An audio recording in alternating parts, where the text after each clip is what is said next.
Hello, everyone, and welcome back to the Chris Beats More Sports podcast. Sorry, I haven't done an episode in a while. I was applying and interviewing for a lot of jobs, and then I finally got a job that I really wanted. And then I've just been getting used to, the job that I'm currently working at. That's why I haven't been recording a podcast. I've been busy with work, but I'm going to plan on doing one at least once a weekend, hopefully either on Saturday or Sunday. So hopefully I can do that. But now let's get right into the podcast. Like I said, I want to do a podcast at least one on Saturday or Sunday. But now let's get into the podcast. So I want to talk about Keion Brooks Jr. just for a little bit. I know he just uh, announced he will not be entering the NBA draft, and I really want him to return to Kentucky. Currently, he's in the transfer portal right now, and I know a lot of people, they really don't like Keion. He gets a lot of hate, and I feel like the hate towards him is not needed. I feel like he's a pretty great player. I mean, this past year he averaged 11 points per game, or almost 11 points per game, and almost 4.5 rebounds per game. And he does so much for Kentucky, and I feel like he gets credit for so much hate when he shouldn't.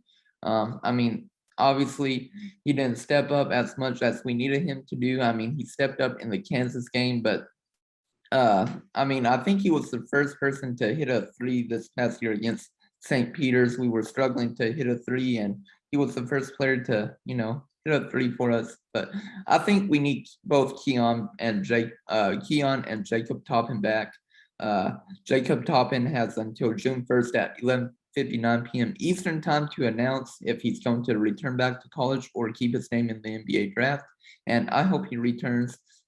Who knows? He could be waiting on Keion, but I would love to see both Keion and Jacob back for another year with UK. I feel like we need them both back because if we get them both back, UK is easily title contenders, but obviously it's up to, their decision, and then also if Coach Cal wants them back as well.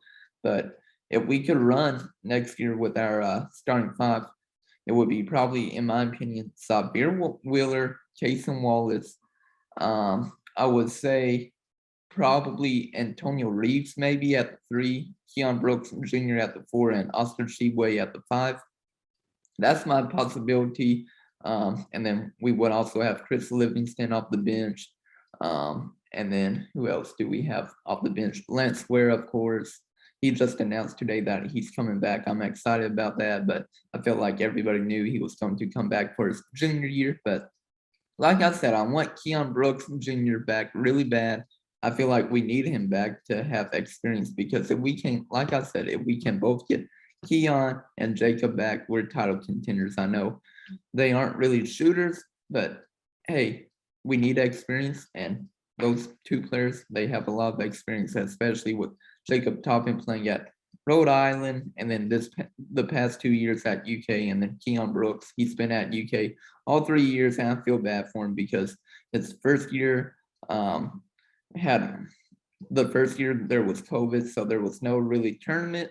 Second year, didn't experience the tournament at all because UK had a losing season, 9-16, one of the worst years ever. And sorry for the clock going off in the back. It's fine. And then this past year, he really stepped up this past year, but other players didn't. Kellen Grady didn't perform towards the end of the year. Same with Ty Washington and Xavier Wheeler. I feel like if our guards were not injured and they played up to where they should have been easily title contenders, and sadly that didn't happen. And like I said, I really do want Keion Brooks Jr. back for one more year. Hopefully he does. And then also we'll move on to other topics. Other topics now. Lance Ware officially announced today that he was coming back. He only averaged point and a half per game and 2 rebounds per game.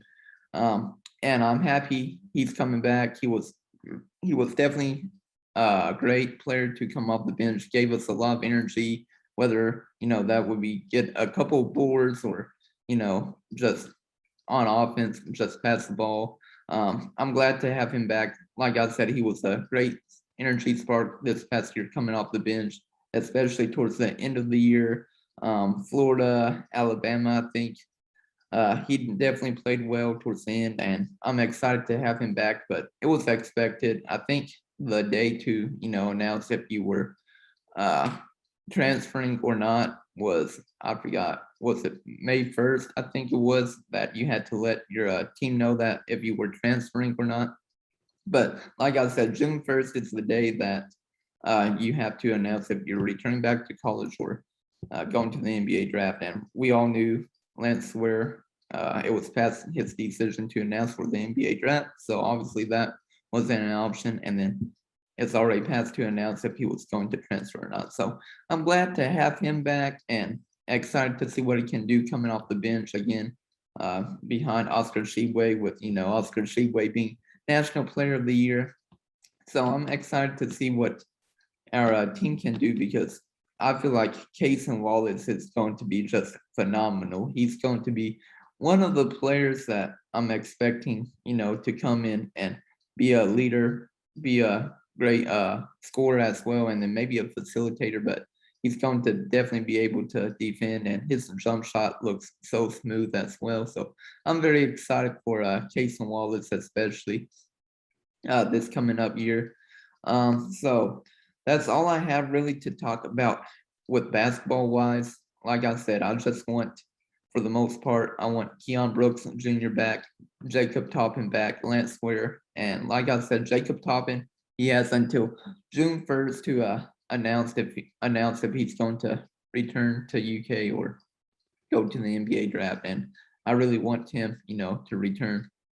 And hopefully Shaden Sharp also returns, but I feel like that ship has sailed, and Shaden Sharp will be going to the NBA draft, which I wish everybody the best of luck if they do go to the draft or transfer or stay on UK. I wish everybody the same. And like I said, I hope Shaden Sharp has a great NBA career if he does go to the draft. Same with Toppin and Keion if he goes to another school. So we'll see what happens over the next 3 days. See what goes on with Jacob Toppin and Keion Brooks. Keion can wait to announce where he's transferring, because he's already, like I said, put his name in the transfer portal.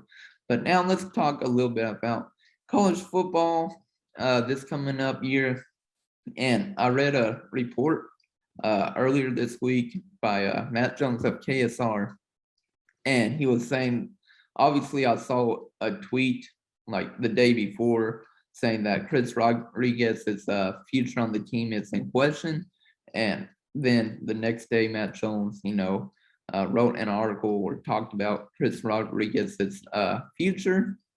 And it would be a big blow if he doesn't return this year. I'm hoping he will, but we'll see how UK disciplines him, because from the article I read by Matt Jones, it looks like Chris Rodriguez has had other problems while being at UK, but it hasn't been well known or documented to the public. And it's always good, to keep things within the house, inside the house, make sure it doesn't spread. And I feel like UK has done that quite well with all their athletics, including football and basketball. But it would be very sad to not have Chris Rodriguez this coming up year. I mean, this past year, he had nearly 1,500 rushing yards and 13 touchdowns this past year.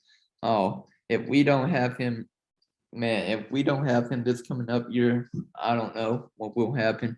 Obviously, we have other running backs. We've got Juton McClain, K. Bossier Smoke, and I think we have one other running back. I know I'm forgetting his name, but I think we'll be fine with the running back. But to lose, our best running back would be a big blow. And hopefully we don't.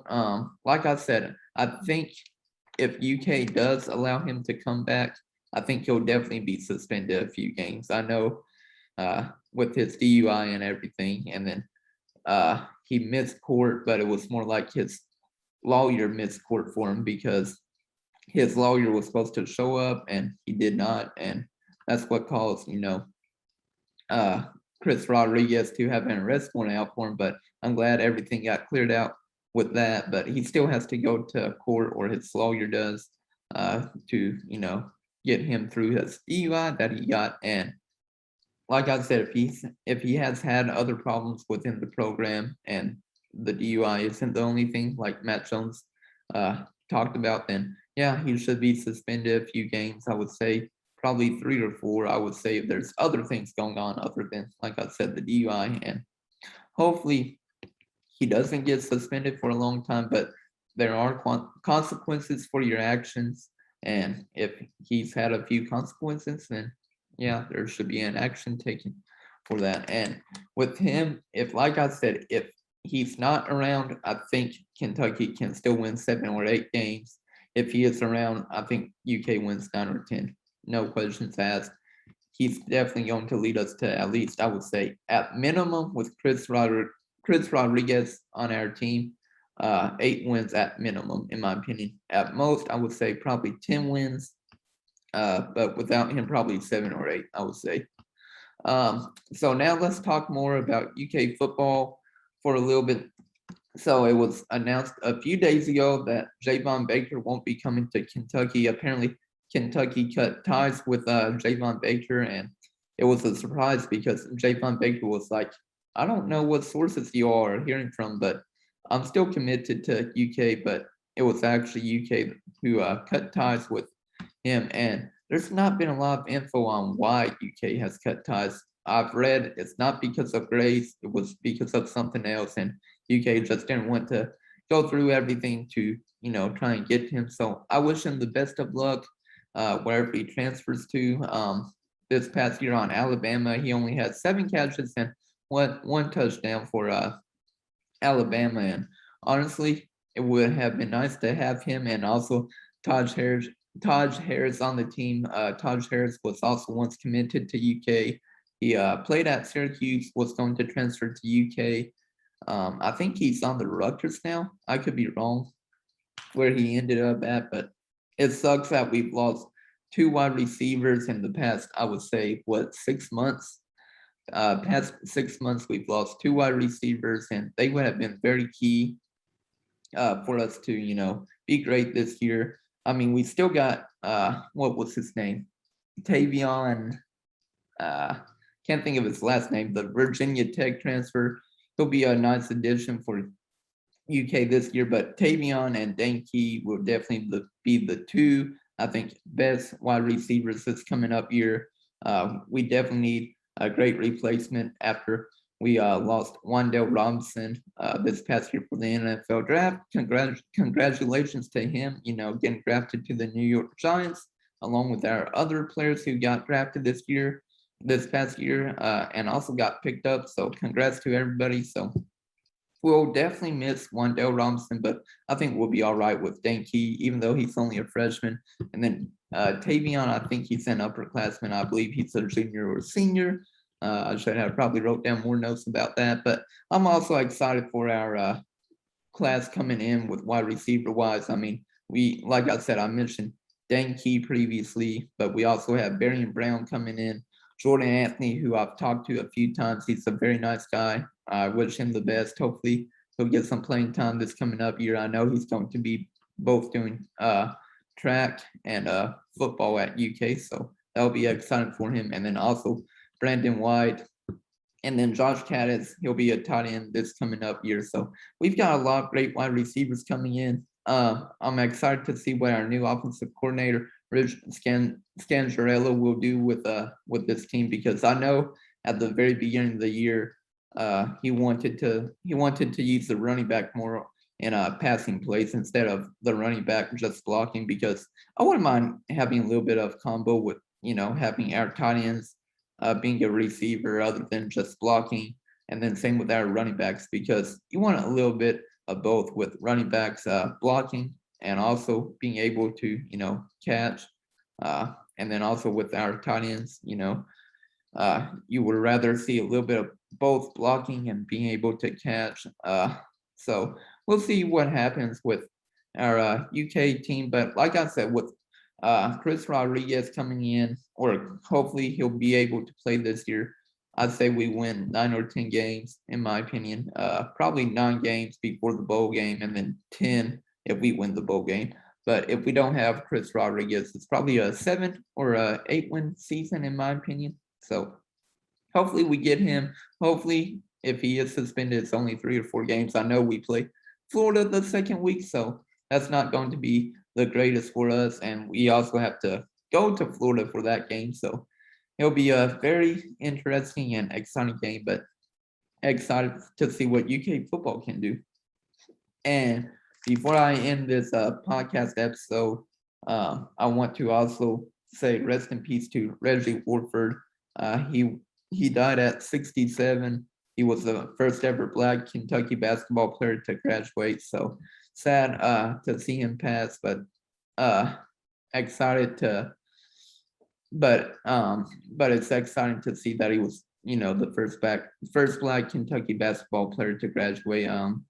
Because Joe B. Hall recruited him. So, like I said, sad to see him go, but I'm happy, excited he was the first ever Black Kentucky basketball player to graduate. But that's all I have for today's podcast. Like I said, I want to do about one or two, not one or two, but one episode at least a week. Definitely probably on a Saturday or Sunday because I work Monday through Friday, but I'm just happy to be back home officially. I'm happy to, be close to the Lexington area again, and maybe I can, get some players on this podcast. Obviously, I would have to talk to the SIDs and all that if I want to get a player on this podcast, but I think I could be able to if I wanted to through Zoom.